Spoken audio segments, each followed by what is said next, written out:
Welcome back to smart sorry YouTube channel. మరో కొత్త వీడియోతో అయితే మీ ముందుకు రావడం జరిగింది. సో ఖచ్చితంగా ఈ వీడియో మీ అందరికీ ఉపయోగపడుతుందని అనుకుంటున్నాను. సో వీడియోని అయితే మాత్రం పూర్తిగా చూడండి. అండ్ నచ్చితే లైక్ చేయండి, సబ్స్క్రైబ్ చేయండి అండ్ షేర్ చేయడం మాత్రం మర్చిపోకండి. సో ఈ వీడియోలో వచ్చేసి మన ఆంధ్రప్రదేశ్ ప్రభుత్వము కొత్తగా ఒక అప్డేట్ అయితే తీసుకొచ్చింది. అదేమీ లేదండి, మనకి ఇళ్ల స్థలం ఉండి మనకి లోన్ ఇస్తుంది. అయితే ఎవరికైతే స్థలం ఉంటుందో వాళ్ళకి లోన్ అయితే ఇస్తుంది. సో దీని గురించి అయితే లబ్ధిదారుల లిస్ట్ను ఏర్పాటు చేయమని ఆల్రెడీ మన స్టేట్ గవర్నమెంట్ ఆర్డర్స్ అయితే పాస్ చేసింది.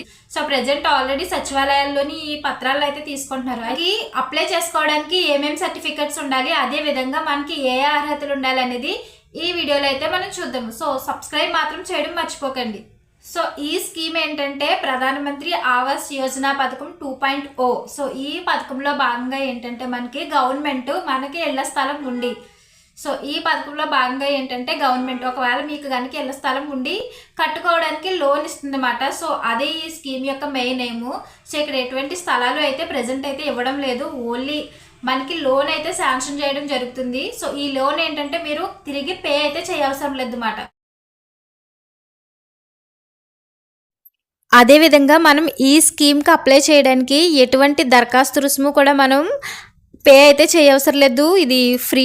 అంటే మనం దరఖాస్తు చేయడానికి సచివాలయం సిబ్బందికి కానీ లేకపోతే ఎవరికైనా సరే మనం ఎటువంటి ఫీ అయితే పే చేయవసరం లేదు. అయితే ఈ పథకంలో భాగంగా మనకి లబ్ధిదారులు ఉంటారు కదా, వాళ్ళకి గ్రామాల్లో వచ్చేసి 1,80,000, అదేవిధంగా పట్టణ ప్రాంతాల్లో నివసించే వారికి వచ్చేసి 2,50,000 రూపాయలని మనకి గవర్నమెంట్ అయితే లబ్ధిదారుడికి మంజూరు చేయడం జరుగుతుంది. ఇది నేరుగా మన అకౌంట్లోనే పడుతుంది అమౌంట్. సో ఈ స్కీమ్ మనం ఎలా అప్లై చేయాలి అండ్ మన దగ్గర ఏమేమి సర్టిఫికేట్స్ ఉండాలో ఇప్పుడు చూద్దాం. సో ఈ స్కీమ్కి అప్లై చేయడానికి మన దగ్గర ఉండవలసినటువంటి మెయిన్ సర్టిఫికేట్స్ వచ్చేసి ఎవరైతే కుటుంబ సభ్యులు ఉంటారు కదా పెద్ద, వాళ్ళ యొక్క ఆధార్ కార్డు ఉండాలి. అదేవిధంగా మిగిలిన వాళ్ళ యొక్క ఆధార్ కార్డ్స్ కూడా ఉండాలి, వాళ్ళ యొక్క జిరాక్సెస్ ఉండాలి. తర్వాత ఏంటంటే రేషన్ కార్డ్ జిరాక్స్ అయితే ఒకటి ఉండాలి.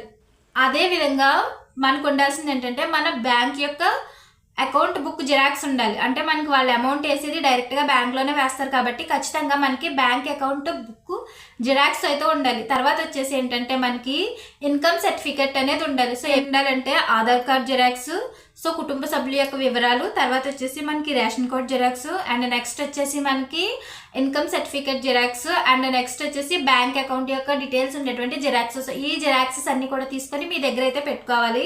సో వీటిని మనం ఏం చేయాలంటే మనము నేరుగా సచివాలయానికి వెళ్ళాలన్నమాట. సో సచివాలయంలో ఉండేటువంటి ఇంజనీరింగ్ అసిస్టెంట్ ఉంటారు కదా, ఆ అధికారికి మనం ఈ పత్రాలన్నీ కూడా అందజేయాలన్నమాట. వాళ్ళ ద్వారా మనకి గవర్నమెంట్కి మాకు స్థలం ఉంది, లోన్ కావాలి అనేసి వినతి అప్లై చేయడం అనేది జరుగుతుంది అన్నమాట.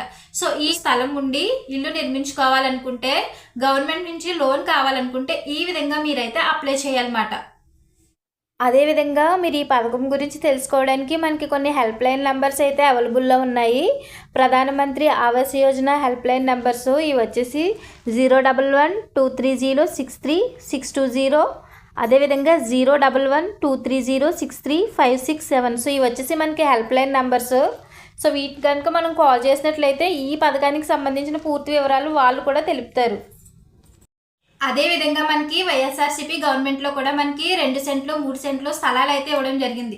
వాళ్ళకు కూడా ఈ స్కీమ్కి అయితే అప్లై చేయవచ్చు. సో వాళ్ళ యొక్క ఎలిజిబిలిటీని బట్టి ఎవరైతే అర్హత కలిగి ఉంటారో వాళ్ళకి ఈ అమౌంట్ అనేది లోన్ రూపంలో వేయడం జరుగుతుంది. సో ఈ పథకం వచ్చేసి మనకి ముఖ్యంగా సమాజంలోనే ఆర్థికంగా బలహీనంగా ఉన్నటువంటి వర్గాలు, అదేవిధంగా తక్కువ ఆదాయం కలిగినటువంటి ప్రజలు, తర్వాత వచ్చేసి మురికివాడలో నివసించేవారు, ఎస్సీలు ఎస్టీలు, తర్వాత మైనారిటీలు, వీధి వ్యాపారులు, చేతి వృత్తులు చేసేవారు కూడా దీనికి అప్లై అయితే చేసుకోవచ్చు. ఆల్రెడీ చెప్పాను నేను. సో గవర్నమెంట్ వచ్చేసి మనకి పల్లెటూరు ప్రాంతాల్లో ఉండే వాళ్ళకి ఏంటంటే 1,80,000 రూపాయలు, అదేవిధంగా పట్టణ ప్రాంతాల్లో ఉండే ప్రజలకు వచ్చేసి 2,50,000 రూపాయలు అయితే మనకి డైరెక్ట్గా మన అకౌంట్లోని డబ్బులు అయితే వేయడం జరుగుతుంది. సో మీలో ఎవరైనా స్థలం ఉండి ఇల్లు కట్టుకోవాలనే ఉద్దేశం ఉంటే ఖచ్చితంగా అయితే మీరు వెళ్ళి సచివాలయాలకు వెళ్ళి అప్లై అయితే చేసుకోండి. సో ఈ ఇన్ఫర్మేషన్ చాలా మందికి యూజ్ అయ్యే ఉంటుందని అనుకుంటున్నాను. సో మీకు కాంటాక్ట్లో ఉన్న వాళ్ళకి కూడా ఈ ఇన్ఫర్మేషన్ అయితే పాస్ చేయండి. అండ్ ఈ వీడియో నచ్చితే లైక్ చేయండి, షేర్ చేయండి, సబ్స్క్రైబ్ మాత్రం చేయడం మర్చిపోకండి. Thank you.